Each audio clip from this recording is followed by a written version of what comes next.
morning. Happy Sabbath.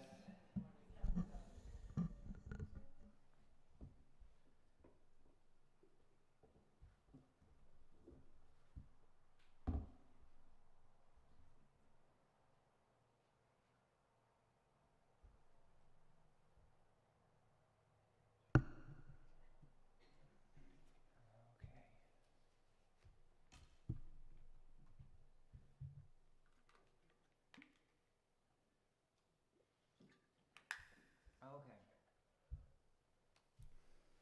Let's pray. Let me move my mic and then let's pray.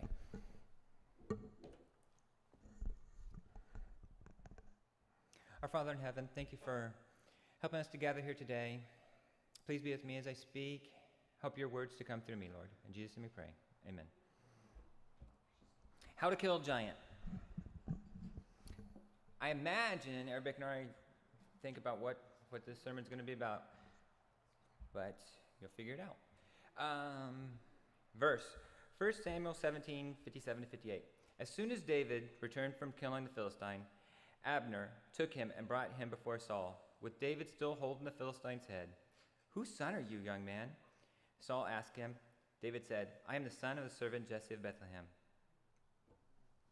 So, imagine if this is a movie. You know how some of these movies, they start with the opening scene is actually the end scene? Think about it. Here's a young man carrying the head of a giant, and he walks up, and they say, whose son are you? In this day and age, can you imagine? I was asked that one time, what family do you come from? I was like, what family do I come from? Who am I? You know? And he just killed a giant, and he says, whose family do you come from? And he said, I'm the son of your servant Jesse of Bethlehem. So, kind of tells you who he is, just from that. He doesn't go, let me tell you who I am. I'm the guy who just killed this giant, but he didn't. So let's tell the story. Now the Philistines gathered the forces for war and assembled at Soka in Judah. They pitched camp at Ephes-dammim between Soka and Azekah. Saul and the Israelites assembled and camped in the valley of Elah and drew up their battle line to meet the Philistines. The Philistines occupied one hill and the Israelites another, with a valley between them. This is an image of that area. You can see that Saul's camp is on the left, and there's a valley kind of wrapping through. There's a creek running through, and then the Ephes-dammim was on the right side. So why were they on the two hilltops? It made sense. So if I'm on a hilltop, you're going to have to come down out of your hilltop and up onto mine to try to attack me. It's kind of like king of the hill or king of the mountain. I've got the advantage now because I'm on top, so I can fight down. So anybody who comes to attack is at a disadvantage. So the advantage is to wait. Does that make sense? Because you're stationed and you got the elevational gain. Although a champion named Goliath was from Gath, came out of the Philistine camp. His height was 6 cubits in a span. He had a bronze helmet on his head and wore a coat of scale armor of bronze weighing 5,000 shekels. On his legs he wore bronze greaves, and a bronze javelin was slung on his back. His spear shaft was like the weaver's rod, and his iron point weighed 600 shekels. His shield bearer went ahead of him. So this is Goliath. So how tall is a cubit? It's not straight, even though you think, oh, cubit should be, equal to this. So comes from the word, cubit comes from cubitum, which means elbow. So then it can be either measured from the elbow to your wrist. It can be measured from your elbow to the line between your thumb and your pinky, or it can be measured from your elbow to the tip of your finger. So on me, that's a difference of 6 inches, depending on who's measuring this cubit. But then, if Felicia was up here and we were measuring cubits, there's going to be a big difference. So, some people say the Goliath was 9'9". Some people say he could have been 7'10". Now they're saying he could have been as short as 6'7". So that's still pretty big. Then the other thing is, there was a wall in Gath that was measured, and it was the exact same. It was 6 cubits in a span. So there's a wall in Gath that was 6 cubits in a span. Goliath, 6 cubits in a span. So now they're kind of saying, well, maybe Goliath really wasn't 6 cubits in a span. They're saying he was as big as a wall. Kind of like people say, oh, he's as big as a brick house. People aren't as big as a brick house, but they're big. So no one really knows how big he was. It's established he's big.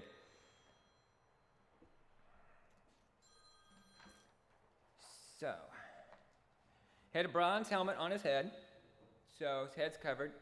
A coat of scale armor of bronze weighing 125 pounds. So scale armor, this picture, there was no good picture. All the pictures had discrepancies.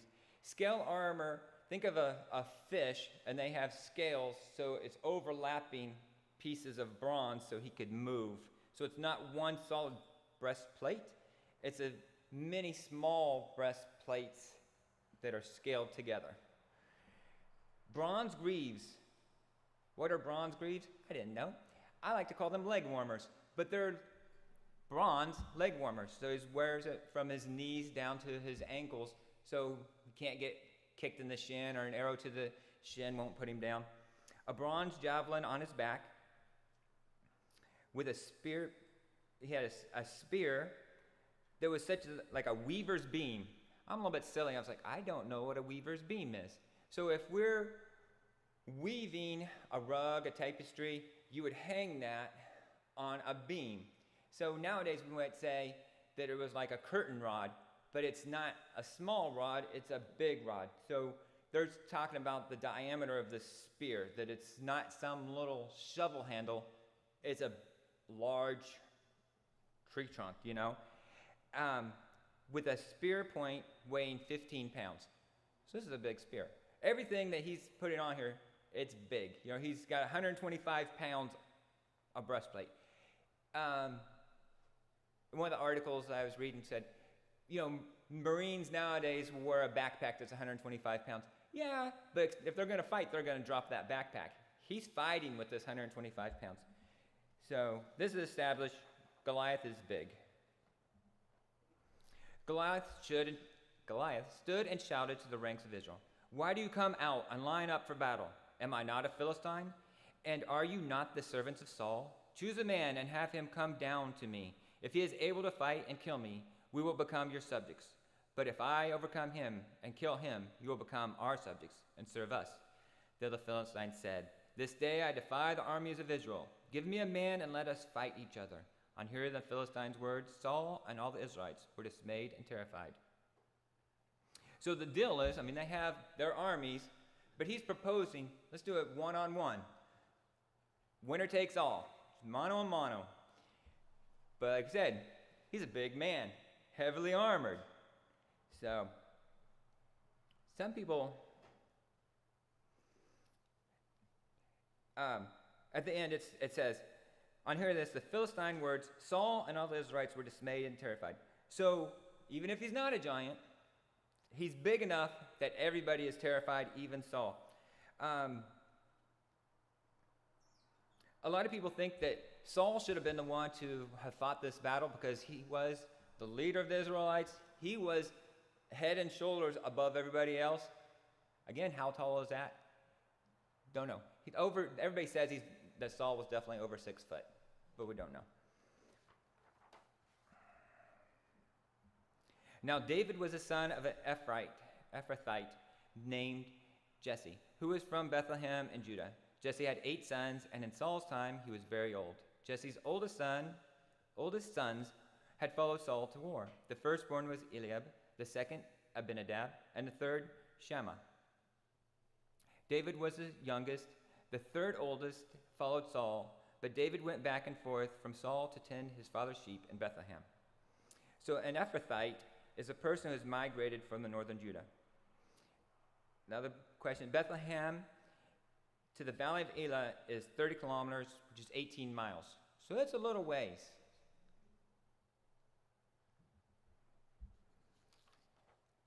We're going to do a little flashback here and see who is David. So we just went one chapter back. We've been reading 1 Samuel 17. This is 1 Samuel 16, 1-4. The Lord said to Samuel, "How long will you mourn for Saul, since I have rejected him as king over Israel? Fill your horn with oil and be on your way. I am sending you to Jesse of Bethlehem. I have chosen one of his sons to be king." But Samuel said, "How can I go? If Saul hears about it, he will kill me." The Lord said, "Take a heifer with you and say, 'I have come to sacrifice to the Lord.' Invite Jesse to the sacrifice, and I will show you what to do. You are to anoint for me the one I indicate." Samuel did what the Lord said. When he arrived in Bethlehem, the elders of the town trembled when they met him. They asked, "Do you come in peace?" Well, there's a lot in there. So if we didn't already know, Saul is king. So the person in charge of the battle who is terrified in the last scene is the king. He's being replaced by somebody from David's family. We don't know yet who. Saul is crazy. That's established because everybody's scared of him. Samuel says, "If I go, he's going to kill me." Who's Samuel? Samuel's the priest. So the king's going to kill the priest. I mean, this is pretty crazy stuff here. And then the people are scared of Samuel as well. They ask, "Do you come in peace?" Because they're scared, is Samuel here to put a curse on us? Why is he here? What is he going to do? We'll find out. Very next line. Samuel replied, "Yes, in peace. I have come to sacrifice to the Lord. Consecrate yourselves and come to the sacrifice with me." Then he consecrated Jesse and his sons and invited them to the sacrifice. When they arrived, Samuel saw Eliab, and thought, "Surely the Lord's anointed stands here before the Lord." But the Lord said to Samuel, "Do not consider his appearance or his height, for I have rejected him. The Lord does not look at the things people look at. People look at the outward appearance, but the Lord looks at the heart." Then Jesse called Abinadab and had him pass in front of Samuel. But Samuel said, "The Lord has not chosen this one either." Jesse then had Shammah pass by, but Samuel said, "Nor has the Lord chosen this one." So let's read what the Lord said about Eliab. "Do not consider his appearance or his height, for I have rejected him. The Lord does not look at the things people look at. People look at the outward appearance, but the Lord looks at the heart." So God's looking at the heart, and he sees Eliab. So there is something wrong with his heart. It's unclean. He has impure thoughts. There's something going on with Eliab. That's important later on. We'll touch upon it, though.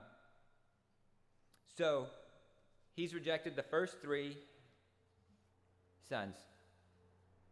Jesse had 7 of his sons pass before Samuel, but Samuel said to him, "The Lord has not chosen these." So he asked Jesse, "Are these all the sons you have?" "There is still the youngest," Jesse answered. "He is tending the sheep." Samuel said, "Send for him, and we will not sit until he arrives." So he sent for him and had him brought in. He was glowing with health and had a fine appearance and handsome features. Then the Lord said, "Rise and anoint him. This is the one." So Samuel took the horn of oil, anointed him in the presence of his brothers, and from that day on the Spirit of the Lord came powerfully upon David. Samuel then went on to Ramah. The thing that I find a little bit funny, that's got to touch upon the weird things, he says, "Send for him, we will not sit down until he arrives." 2 sentences later, he says, "Rise and anoint him." So how is he rising when he wasn't supposed to sit? So the we will not sit until he arrives, I mean they couldn't sit down and eat, or they couldn't, enjoy each other's company. They could sit, but they weren't to eat anything. So 7 sons passed, and they were all not up to snuff. They sent for David, who was out in the pasture. You just have to wonder, I imagine the pasture wasn't right there. I mean, it's going to take David a little bit of time. So they're all waiting. And I imagine the brothers are probably sitting there wondering and waiting too. Like, why are we waiting on him? He's the youngest. But in the second to last sentence, from that day on, the Spirit of the Lord came powerfully on David. Then the very last, Samuel then went to Ramah. Some people believe that meant that he went on to retire, but he didn't retire. Now, fast forward, back to 1 Samuel 17. For 40 days, the Philistine came forward every morning and evening and took his stand. 40 days. So there are a lot of 40 times in the Bible. So I'm just going to list a couple of them. The flood reigned for 40 days and 40 nights. Moses stayed 40 years in Midian after killing the Egyptian. Moses went up to Mount Sinai for 40 days and 40 nights. The Exodus years lasted 40 years. The Israelite spies spent 40 days in Canaan. Jesus fasted in the desert when tempted for 40 days. Time between Jesus' resurrection and ascension, 40 days. It's 159 times it references 40 days or years in the Bible. So I'm not going to list all of them, but 40 symbolizes a period of testing, a period of being tried, or probation. In the list of 40, pregnancies also last 40 weeks. Just to throw that out there. Okay. I'll go back. Exactly. Tested and trialed. Now, Jesus said to his son David, "Take this ephah of roasted grain and these 10 loaves of bread for your brothers and hurry to their camp. Take along these 10 cheeses to the commander of their unit. See how your brothers are and bring back some assurance from them." There was Saul and all the men of Israel in the valley of Elah fighting against the Philistines. So what is an ephah? It's 36 pounds of grain. So he's carrying 36 pounds of grain. He has 10 loaves of bread, and he has 10, I imagine, rolls of cheese. I imagine he's not bringing some little things. He's bringing some big things of cheese. So he's carrying a lot with him. Oh, we're going to do my funny math here. So how old is David? So fuzzy math. This is how I figured it. You had to be 20 years old to be in the military.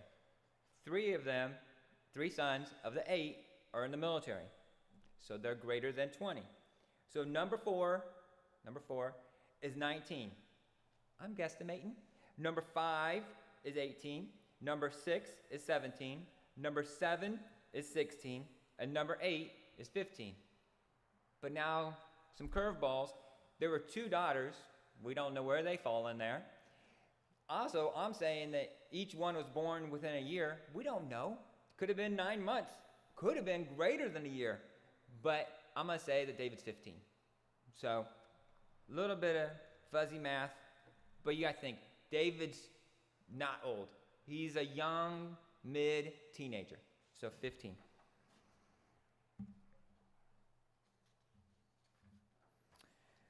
Early in the morning, David left the flock in the care of a shepherd, loaded up and set out, as Jesse had directed. He reached camp as the army was going out to its battle positions, shouting the war cry. Israel and the Philistines were drawing up their lines, facing each other. David left his things with the keeper of the supplies, ran to the battle lines, and asked his brothers how they were. As he was talking with them, Goliath the Philistine, champion from Gath, stepped out from his lines and shouted his usual defiance.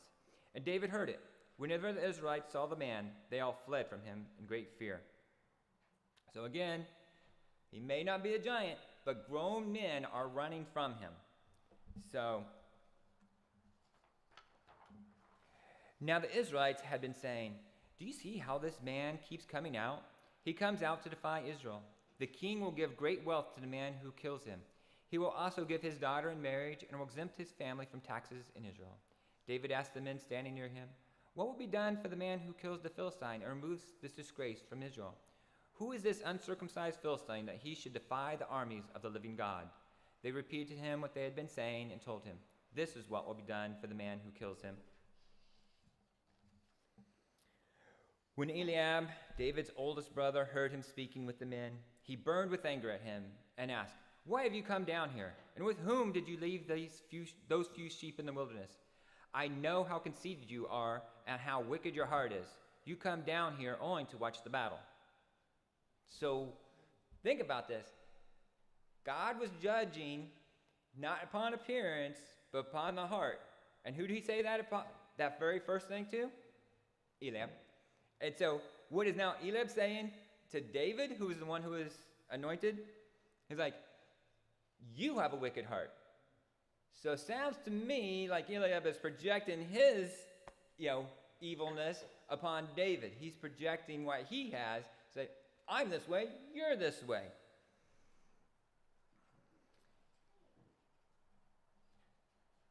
So, little pop quiz here, which is rhetorical. But what should David respond, and what should he do? So I looked it up. According to Psychology Today, how do you respond when someone is angry? You de-escalate the situation and mentalize it. Stay calm and listen. This is that quote from the article. You may even ask what you have done to aggravate or upset them. You protect yourself from physical and verbal abuse. You stay calm and move on. Do not counter with your own anger. So that's what Psychology Today says. De-escalate and mentalize. Protect yourself. Stay calm and move on. So what did David do? He says, now what have I done, said David. Can't I even speak? He then turned away to someone else and brought up the same matter. And then men asked him, as before. What David said was overheard and reported to Saul, and Saul sent for him. I think that David might have read that Psychology Today article because he hit it. He did all three things that were listed from that article. And we'll go back one slide. De-escalate it. He even asked, you may even ask what I've done to aggravate or upset them. What did he say? Now what have I done? I mean, he's nailing it. He's hitting it exactly. Protect yourself from physical and verbal abuse and move on. And that's exactly what he did. And then he turned away and moved on. David said to Saul, let no one lose heart on account of the Philistine. Your servant will go and fight him. Saul replied, you are not able to go out against the Philistine and fight him. You are a young man, and he has been a warrior from his youth. So the people who are saying that Goliath is not a giant, they use this line as well, because they say, Saul doesn't say, you can't go fight him, he's a giant. They say, you can't go fight him because he's been a warrior since his youth. They're using his experience is the deterrent instead of his size.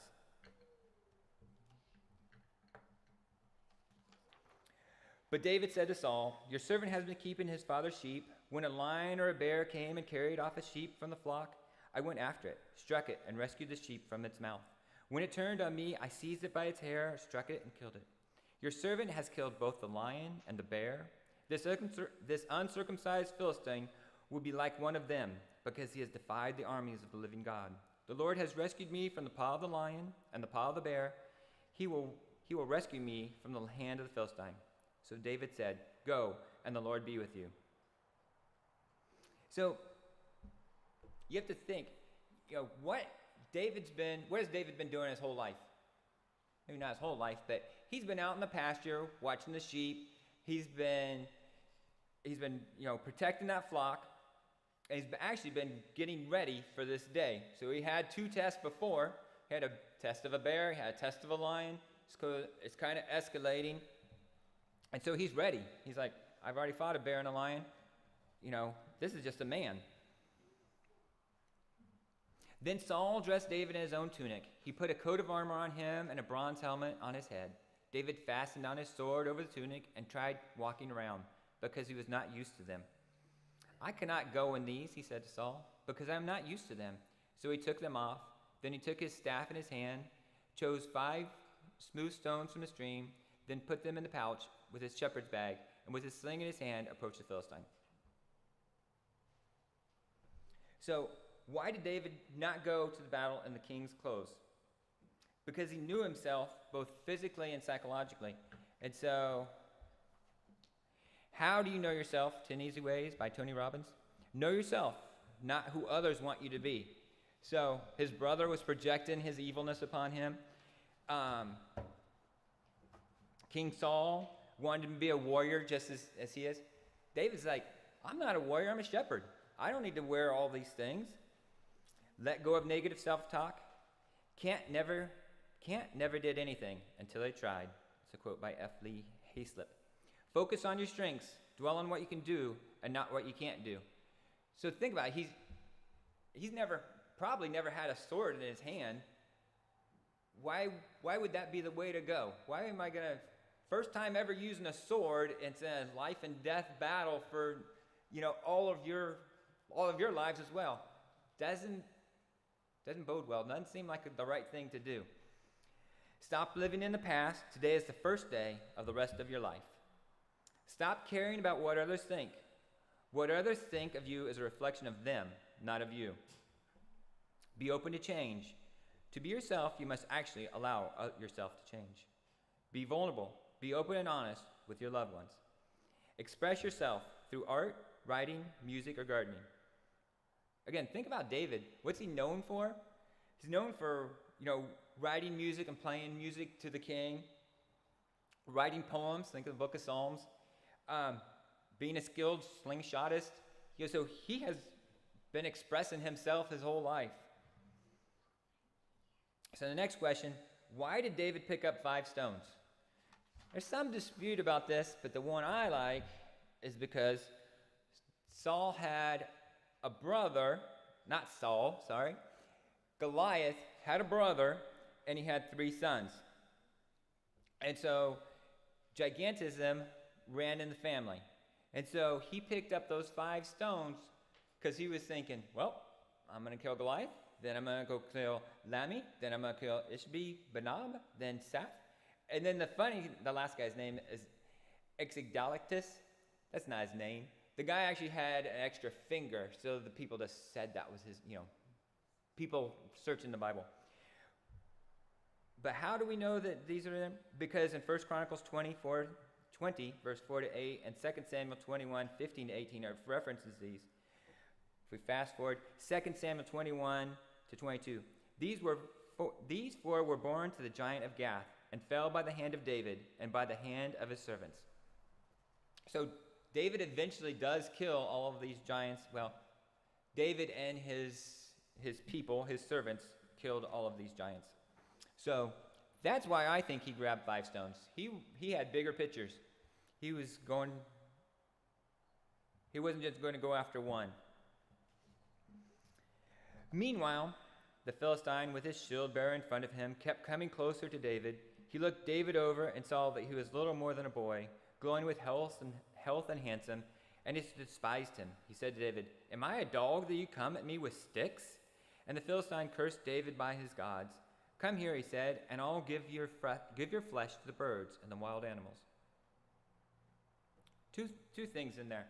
So Goliath has a shield bearer in front of him.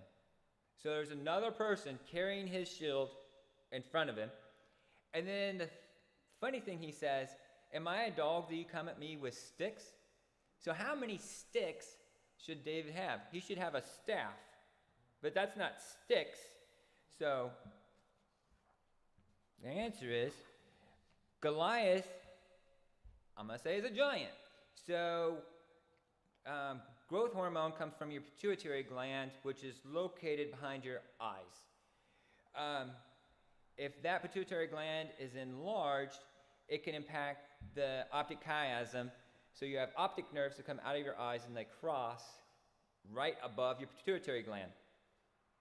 So if he had a pituitary adenoma, which he could have had because he had gigantism, so that could have affected his eyesight. I'm not saying he was blind, but he could have had a hard time seeing. So he had a shield bearer walking in front of him. So he doesn't have to see the battle. He just has to see his shield bearer, and he can walk behind him. And then he might have had double vision because he sees David with his staff and thinks it's 2 sticks. Which makes a lot of sense. So Goliath is this big person, as big as a wall. How does he want to fight? He wants to fight up close. He says, "Come to me. Come here." Is that going to be a fair fight for David? They estimate David could be 5'5" at this time. And what was my short one? 6'7"? So it's not going to be a fair fight if David comes close. But that's how you would approach it. It's man on man. I said, he's big, and a lot of people think that he's big and strong. He is. But he's also blind and slow. So how are you going to attack this situation? We'll find out. David said to the Philistine, "You come against me with a sword and a spear and a javelin, but I come against you in the name of the Lord Almighty, the God of the armies of Israel, whom you have defied. This day the Lord will deliver you into my hands, and I will strike you down and cut off your head. This very day I will give the carcasses of the Philistine army to the birds and the wild animals, and the whole world will know that there is a God in Israel. All those gathered here will know that it is not by sword or spear that the Lord saves, but the battle is the Lord's, and He will give all of you into our hands. Two things I love. I love it's bookended with God. He says, I come at you in the name of the Lord, and for the battle is the Lord's, and He will give all of you into His hands. Also, I love it in a movie when you see the good guy and he's surrounded and he says, well, this is how this battle's going to go. I'm going to hit this guy, then kick that guy, and then they do it. I love that in a movie. But what did David do? He said that same thing. He said, I'm going to strike you down and cut off your head, and then I'm going to feed the armies to the birds. So that's where he's projected. So, as the Philistine moved closer to attack him, David ran quickly toward the battle line to meet him. Reached into his bag, taking out a stone, he slung it and struck the Philistine on the forehead. The stone sank into his forehead, and he fell face down on the ground. So David triumphed over the Philistine with a sling and a stone. Without a sword in his hand, he struck down the Philistine and killed him. David ran and stood over him. He took hold of the Philistine's sword and drew it from the sheath. After he killed him, he cut off his head with the sword. So, a couple things here. Stones in the Ela Valley were actually made from barium sulfate. And so, why is that important? It's actually more dense. It's a more dense stone than regular stones. They say could be twice as dense as a normal stone. When you put a rock into a sling, and he didn't have a slingshot, I don't know if anybody thinks that, but he had two strands with a little piece of cloth, and he would swing it around, and they estimate that a rock coming out of there could go 35 meters per second. That's moving. And the same stopping power as a 45 caliber weapon, as a 45 caliber handgun. So he kind of brought a gun to a knife fight, So he was there. It had the same ability. It had the ability to kill from 200 meters away, 2 football fields away. If you got hit by that rock, it could kill you. So how close did David have to get? He could have been 200 meters away. I doubt if he was that far away, but it was a big advantage for him. Something that I always thought that he got killed by the rock. It says, David ran and stood over him. He took the Philistine's sword and drew from the sheath. After he killed him, he cut off his head with the sword. So Goliath didn't die from the rock to his head, even though it was embedded in his head. He died from David stabbing him with the sword. This is just me being silly. We listened to oldies on the radio, and they were playing 2 songs from Queen. They played We Will Rock You, which I was thinking that'd be the perfect song to be playing in the background during this. And then the second one, by Queen again, is Another One Bites the Dust, which again, be perfect for my movie that's going. The last sermon I had was Idioms from the Bible, and Biting the Dust. That was in my list. I had to look it up today. They that dwell in the wilderness shall bow before him, and his enemies shall lick the dust. Who wrote that? David, in Psalm 72, verse 9. So it could definitely have been his song he was playing in his head, because he wrote that later. So, Another One Bites the Dust. So, we're going to keep going. When the Philistines saw that their hero was dead, they turned and ran. Then the men of Israel and Judah surged forward with a shout and pursued the Philistines to the entrance of Gath and to the gates of Ekron. Their dead were strewn along the Sharim road to Gath and Ekron. When the Israelites returned from chasing the Philistines, they plundered their camp. There for a while I had Ekron as Akron, but they didn't go to Ohio, so I'm glad that says Ekron. So what was the deal? Whoever won the battle would win the losers as servants. Did that stand true? Nope. They all ran away.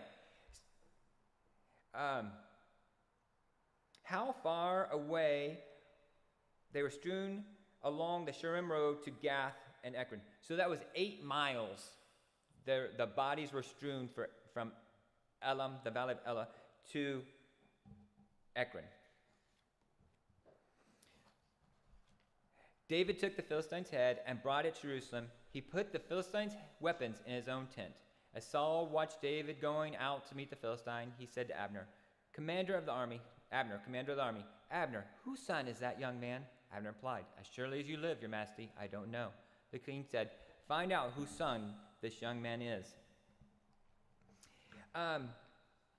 So Jerusalem is another 16 miles. So he went to Gath, 8 miles, then back to Elah, and now they're saying he went another 16 miles to Jerusalem to drop off the head. Nah, he didn't. They're actually saying eventually the head of Goliath ended up in Jerusalem. He didn't make this big old long journey, because here in a second he's going to still have it in his hand.